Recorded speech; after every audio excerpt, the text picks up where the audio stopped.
Ya, hai, selamat datang di video ini. Di sini kita akan bahas sedikit mengenai DevOps, apa itu DevOps dan seperti apa perannya dalam proses application development. Untuk membangun sebuah aplikasi atau website, ada beberapa pihak yang akan berperan di dalam semua proses-proses itu. Yaitu pertama yang namanya customer atau business owner, dan berikutnya ada developer dan operation atau tim infra. Nah, kalau teman-teman sebelumnya pernah dengar atau bahkan familiar dengan istilah agile, agile itu dalam software development itu seperti apa sih gitu ya. Jadi agile ini lebih fokus pada sisi customer dengan development. Jadi dia yang mengurus sebagai gap solution antara developer dengan customer. Jadi bisa dibilang development di sini satu kesatuan nih antara developer dengan operation. Terus agile ini lebih fokus melihat feedback dari customer dan secepatnya dideliver oleh tim development sesuai dengan permintaan customer. Jadi pada agile, mulai dari adanya sebuah ide atau vision sampai menjadi sebuah produk yang siap di launch ke market, itu ada beberapa tahap yang diistilahnya iterasi atau iteration. Jadi ini ada iteration 1, 2, sampai iteration N. Nah, di dalam setiap tahap iterasi ini ada proses yang berulang-ulang mulai dari plan, code, build, terus test, release, deploy, review, dan kembali lagi ke plan. Ini berulang terus. Nah, ini ada di sisi development. Sementara untuk DevOps, hal yang menjadi fokus utama itu adalah gap antara pihak developer dengan operation. Jadi dia sebagai gap solution antara developer dengan operation. Nah, si DevOps inilah yang akan mengatur alur proses handover dari sebuah code yang di-build oleh developer terus sampai bisa di deploy oleh tim operation ke sebuah server. Nah, DevOps juga diharapkan bisa membuat sebuah proses integration dan development itu bisa berjalan secara smooth dan otomatis. Jadi kalau bisa digambarkan, scope DevOps itu dari sisi teknis seperti ini. Jadi continuous integration atau CI biasa disebut. Nah, setelah code yang di-create oleh tim developer kemudian di-pull pada satu lokasi penyimpanan atau biasa disebut repository atau repo, dan masing-masing developer bisa melakukan perubahan dengan style masing-masing developer. Terus kemudian setelah code-code yang tersebut yang telah dikolaborasikan tanpa ada crash di sistem, kemudian dikonfirm atau istilahnya code commit.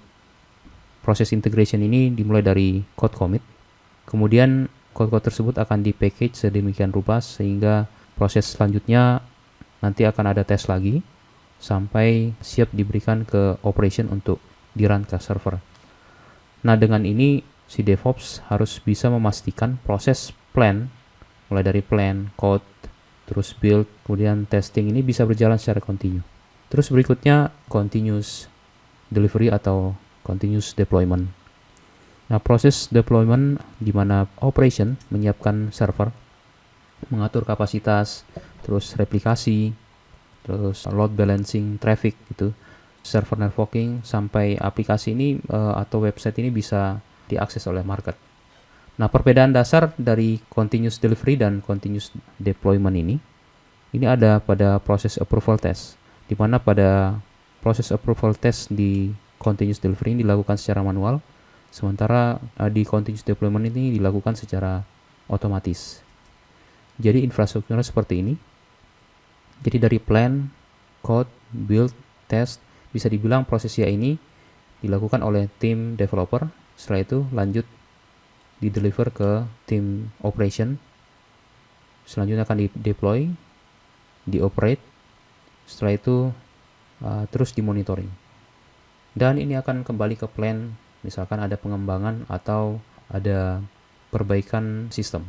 Selanjutnya ada yang namanya infrastructure as code. Dengan infrastructure as code ini, kita bisa membangun server dengan lebih cepat, efisien, dan konsisten. Jadi kalau kita hanya membangun satu atau mungkin sampai 5 server, mungkin masih bisa dilakukan secara manual. Tapi kalau kita butuh banyak server, sebaiknya kita gunakan infrastructure as code. Nah, biasanya dengan infrastructure as code ini hasilnya bisa konsisten dan efisien dari segi waktu. Nah, misalkan scriptnya kita running dan sambil code tersebut create server-server yang sudah kita setting sebelumnya, kita bisa sambil melakukan pekerjaan produktif yang lainnya. Adapun infrastructure as code yang cukup populer saat ini ada Terraform dan CloudFormation dari AWS. Oke, proses continuous integration dan continuous delivery juga automation itu bisa digambarkan seperti ini. Jadi pada proses CI di sini misalkan ada beberapa tools yang kita gunakan, ada GitHub dan Git. Nah, ini GitHub kita gunakan untuk versioning code atau Git tools dan branching dari beberapa developer yang akan memberikan code-nya masing-masing dari developer. Terus di sini code-code tersebut nantinya akan disimpan di repo GitHub. Terus akan dikompile dan kemudian dicek kalau tidak ada crash, maka antara master dan branch itu bisa dikombinasikan. Setelah itu code-nya bisa di-commit. Nah, di sini juga ada Maven dan JUnit. Jadi ini Maven gunanya untuk build Java application. Terus JUnit untuk testing juga Java application. Jadi kalau misalkan platform yang lain mungkin bisa menggunakan platform yang tools yang berbeda. Terus di sini juga ada Jenkins. Jenkins ini bisa dibilang CI tools yang paling populer saat ini. Saingannya ada Travis CI dan Circle CI yang lagi ramai iklannya di YouTube ya saat ini. Terus selanjutnya nih proses continuous delivery. Di sini ada Docker, Kubernetes, Ansible, dan Prometheus. Docker di sini digunakan untuk membuat image dari code platform aplikasi yang kita buat, terus kemudian di-pull di satu media penyimpanan yang juga biasanya disebut repo. Nah, si Docker sendiri punya namanya Docker Hub. Setelah kalau misalnya kita buat atau sign up di Docker Hub, kita bisa create repository di situ. Kalau provider lain seperti AWS juga mereka punya yang namanya ECR, Elastic Container Register. Selanjutnya adalah Kubernetes. Kubernetes adalah sebuah container orchestration. Dengan Kubernetes kita bisa mengatur kontainer dari image yang berbeda-beda platform. Kubernetes bekerja dengan baik di semua cloud provider besar seperti AWS, GCP, dan Microsoft Azure. Konsep Kubernetes ini akan memudahkan tim operation dalam melakukan tugas-tugas yang tadi sudah kita singgung sebelumnya, yaitu contohnya mengatur kapasitas dari server, terus replikasi, melakukan load balancing traffic, dan server networking. Nah, berikutnya ini ada Ansible.